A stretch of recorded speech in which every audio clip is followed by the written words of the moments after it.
કે bill gates એને કોઈ ઇન્ટરવ્યુ ની અંદર પૂછવામાં આવ્યું કે એવો કોઈ માણસ છે કે જેને તમારે કઈ દેવાનું બાકી હોય કે મળવાનું બાકી હોય. ઈ કે વર્ષો પહેલા હું જયારે સામાન્ય બિઝનેસ કરતો હતો ત્યારે એક વ્યક્તિ મને છાપું વાંચવા આપેલું. ત્યારે મારે પાસે પૈસા છૂટા નહોતા ને તો એને કીધું હતું કે તમે વાંચો ને, પૈસાની જરૂર નથી. એટલે મેં એને એવું કીધું હતું કે આ તારે નુકસાની જાહે ને. ત્યારે છાપાવાળાએ મને એવી વાત કરી હતી કે નુકસાનીનો કોઈ પ્રશ્ન જ નથી, હું મારા નફામાંથી તમને વાંચવા આપું. એટલે તમે એ ચિંતા ન કરો.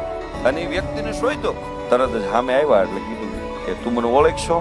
એટલે ઓલા સહજ ભાવે કીધું હા ઓળખું છું, તમે બહુ ધનવાન વ્યક્તિ છો. એમ નહીં, તને બીજી કઈ ઓળખશે? કે હા, વર્ષો પહેલા એક ન્યૂઝપેપર તમને મફતમાં વાંચવા આપ્યું હતું.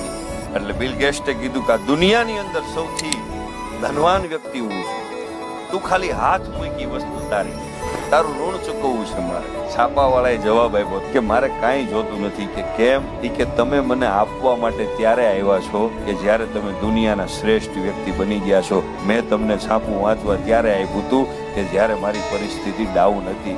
એટલા માટે તમે કોઈના માટે સારું વિચારો છો ને તો એના માટે પોઝિશનની જરૂર નથી, હૃદયના ભાવની જરૂર છે. ભલા માણસ